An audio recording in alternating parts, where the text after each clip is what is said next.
Hi friends, welcome to Telugu defence news.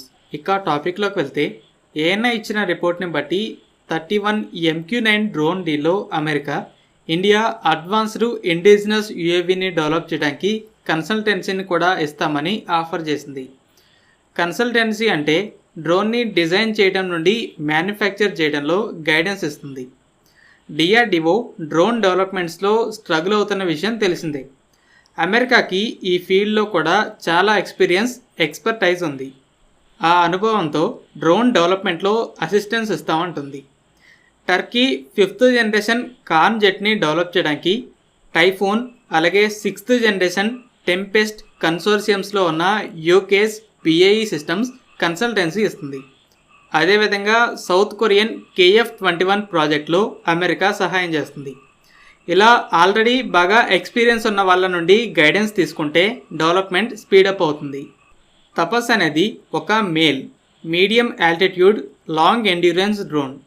అయితే DRDO HALE high altitude long endurance drone డెవలప్మెంట్ని కూడా start చేసింది. MQ-9 drone కూడా hail class డ్రోనే. అయితే డిఆర్డిఓస్ హేల్ ప్రోగ్రాంలో గైడెన్స్ ఇస్తూ ఉంటుంది. మేల్ డ్రోన్స్ అయితే టిపికల్గా 15,000 to 35,000 ఫీట్స్ ఎత్తులో ఫ్లై చేస్తుంటాయి. అలాగే 10 to 30 అవర్స్ కంటిన్యూస్గా ఫ్లై చేయగలవు. కొన్నింటికి ఇంకా ఎక్కువ ఎండ్యూరెన్స్ కూడా ఉండొచ్చు. ఇంకో పక్క హేల్ డ్రోన్స్ అనేవి 40,000 to 60,000 ఫీట్స్ ఎత్తులో కూడా ఫ్లై చేయగలవు. అలాగే 30 అవర్స్ కన్నా ఎక్కువ కాలం కంటిన్యూస్గా ఫ్లై చేయగలవు. ఎక్కువ ఎత్తులో ఉంటే ఎక్కువ దూరం చూడొచ్చు అనేది ఫ్యాక్ట్. అదేవిధంగా ఈ డ్రోన్స్ ఎక్కువ ఏరియాని స్కాన్ చేయగలవు. బోర్డర్లో సర్వేలెన్స్ అప్పుడు ఎనిమీ టెరిటరీలో డీప్గా ఉన్న టార్గెట్స్ని కూడా గుర్తించగలవు.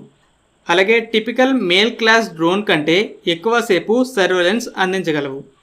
Indian armoured forces immediate requirement కోసం అమెరికా నుండి 31 హేల్ డ్రోన్స్ని కొనబోతున్నాయి.